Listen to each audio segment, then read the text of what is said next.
So, we want to show you how to quantify your journey from not enough money to lots of money, or from sickness, arthritis in your hips, to feeling wonderful, or from a relationship that isn't working to one that is fabulous in all ways, or to a business enterprise that you can't get off the ground to one that is functioning so powerfully that thousands are employed and millions are benefiting. In other words, we want you to quantify your journeys between where you are and where you want to be. And the way you do that is by being aware that every indication to you is vibrational, and by understanding what the indicators are. This is always true. What I think and how I feel and what manifests is always a vibrational match. But here's the big kicker. What manifests isn't manifesting instantaneously. So you've got all this leeway that makes you sloppy.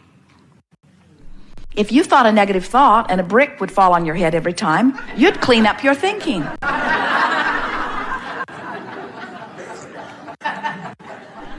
But you're not here to be punished about your thinking. You're here to understand your thinking. You're here to use your thinking, your focus, to create. And it is such a delicious experience to come into conscious awareness that what I'm thinking right now and what I'm feeling about it is setting into motion something in my vibrational future.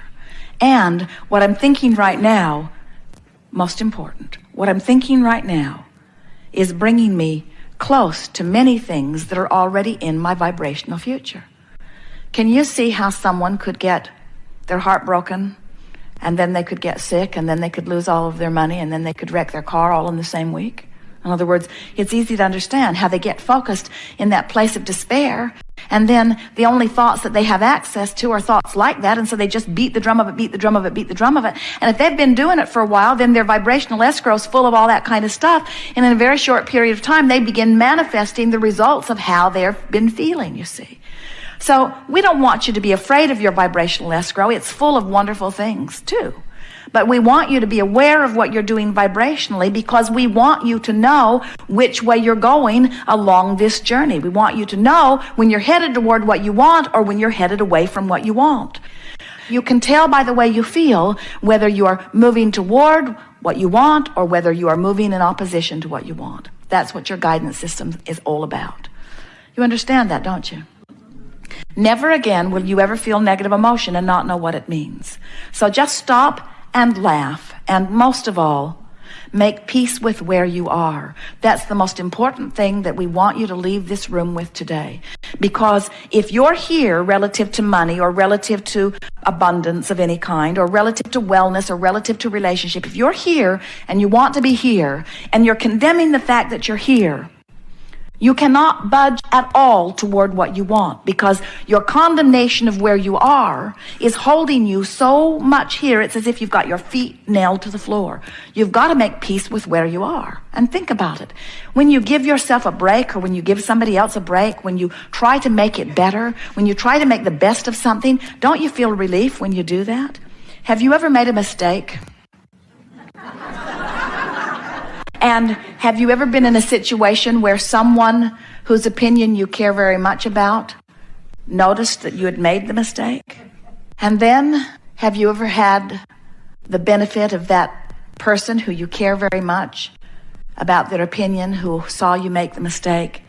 Have you ever seen them laugh and say, "Isn't that the way we all do?" Esther tells people, the reason I'm so smart is because I've made all of those mistakes. I made them all. And then she offers a joke, like the one-armed alligator wrangler, she says, we learn as we go. In other words, looking for a way or a reason to diffuse the feeling. And when someone does that in the midst of your feeling uncomfortable about your mistake, what do you feel? You feel relief, don't you? In other words, someone has helped you make peace with where you are. When you try to make the best of something, you move closer into vibrational alignment with what you want. When you try to make the worst of it, you're moving in opposition. So why does anybody make the worst of it? Why do you make the worst of something? Well, you make the worst of it because every fiber of your being knows that things are supposed to go well for you.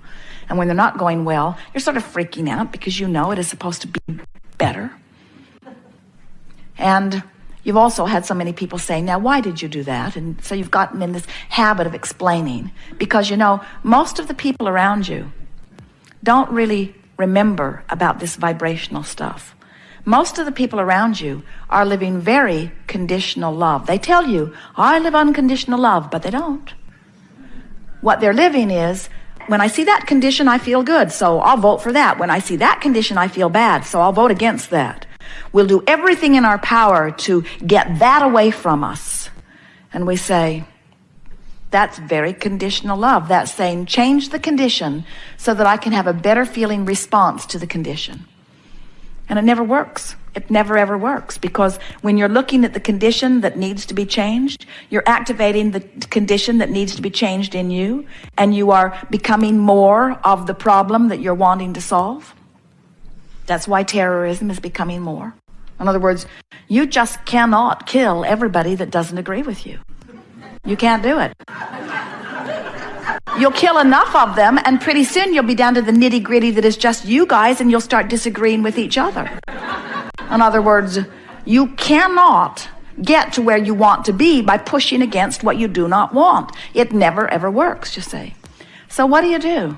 What do you do when you're standing in the midst of a culture, an environment, or a house, or a marriage, a relationship, a situation where you clearly see things that you do not want to see? What do? They make you feel bad when you see them. Don't you want to instruct those people to clean up their act? Little Kate, granddaughter Kate, 3 years old, adorable in every possible way. Esther looks at her and turns inside out with love. Kate is the perfect being. She is so lovable. So easy to love. Just look at her. Just listen to her. Just remember her. Just think about her in any way, upside down, all around. Just think about her. And love radiates from you. And shouldn't everybody damn well be that way? In other words, shouldn't everybody be that lovable? When you got a lovable one like that, sure makes you not like the ones that aren't lovable very much. And don't they all owe it to you to be just that lovable? And we say, therein lies your problem. There are lovable ones that you love, and then there are not lovable ones that you hate. And then you demand that they change the way they be so that you can feel better. And we say, oh, what a big job you have. Just when you get your son understanding what you need to be happy, trained really well, he meets some girl and does what she wants. And if your happiness depends upon anybody else performing in any way to please you, it's no wonder you feel out of control, because they're all selfishly oriented too. One of the most humorous things we ever hear is when a very selfish one says to you, don't do that, you selfish one. And what they mean is, don't satisfy your selfishness, satisfy mine. And you just got to wonder who gets to decide whose selfishness gets to be satisfied. And we say Source has decided long ago. Everyone gets to have their selfishness satisfied. Every perspective of self is of paramount importance to Source. And when you are in alignment with your own desire, your world will be perfect. When you think about it, if every point of consciousness standing in every situation were preferring something and Source was answering every preference, then wouldn't the whole be better off? So how is it that you got in competition with one another? How is it that you came to believe that if he gets what he wants, somehow I'm deprived of what I want? Why do you put yourself in competition for the same prize when the resources are infinite? In fact, the resources expand exponentially to the percentage or the perfection of your desire. When you want it, if this time-space reality has given you the facility to desire it, to identify it, to want it, this time-space reality has the facilities to provide it for you in manifestation. You couldn't want it if it wasn't possible to get it, you see. So when you understand that you are not in competition for any resources at all, you never say, well, I have been well for the last 10 years, 20 years, 30 years. I've been well for as long as I can remember. So I'm going to be sick for the next 10 years and allow some poor sick person to have my share of wellness. You don't do that, do you? Why not? because you don't see the relationship between your receiving of the wellness and their not receiving of it. You don't think you're sucking up the wellness. And yet, relative to abundance or money, you often think that the rich guy's getting more than his fair share. So you want to chop up the pie and distribute it evenly, only to discover that it all ends up back in his pile again really soon.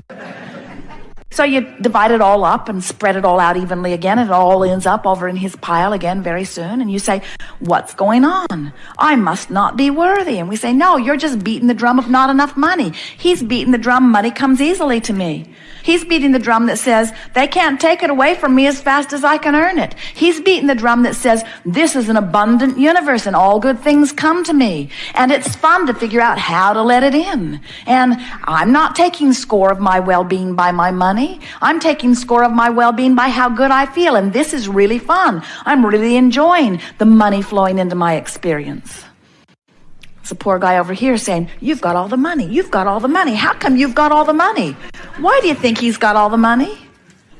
You get a few billion people complaining that he's got all the money. Sure, he's going to get all the money. In other words, the things you vote most against, you're really voting for the other side. When you vote against somebody, when you push really hard against something that you do not want, you're holding yourself in vibrational discord to something that you do want. In other words, you help the other guy win over and over and over and over in pushing against what you do not want. Well, this has been fun.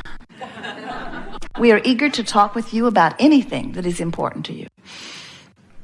We want to help you to realize that you are the creator, that you are the vibrational attractor, that you have guidance within you, and we will show you how to move up the emotional scale. Can you separate the pain that you're feeling in your body from the emotion that you're having about it? Is it possible to hurt in your body and feel hopeful? It is. And when you separate the emotion from the physical action state of being, is it possible to be bound in traffic that is not moving at all and be happy? Or when you're bound in traffic that is not moving at all, to just owe it to the world to be frustrated out of your mind? Frustrated out of your mind, practice it often enough, and you will be bound in traffic everywhere you go, even where there usually is not traffic that is binding. The universe will find a way of helping you to rendezvous. You'll brush your teeth just that much longer. You'll take that one more phone call, or you'll forget what you're doing and turn left instead of right, and you'll find yourself right in the middle of what you've been practicing vibrationally.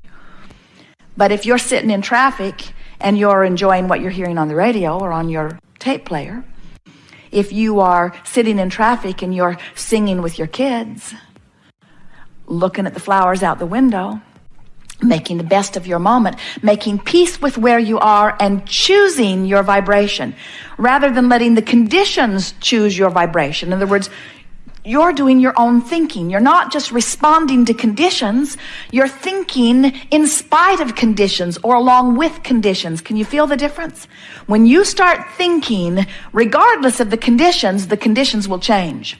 But if you only think about the conditions, nothing can change for you. You see it, you comment on it, you see it, you think about it, you see it, you tell others about it, you see it, you remember it, you see it, you comment on it, you see it, you tell others about it, and then it actualizes around you and you say, well, it's true. Shouldn't I tell the truth? And we say there are plenty of truths that make your heart sing and plenty of truths that make you feel sad. Tell the truths that make your heart sing and ignore the rest. Easier said than done, we know, but that is your work. Your work is to care so much about the way you feel that you are not willing to put up with anything that doesn't feel good. Not anything. Not a squeal in your sound system.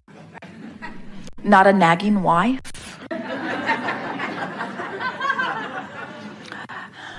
Nothing.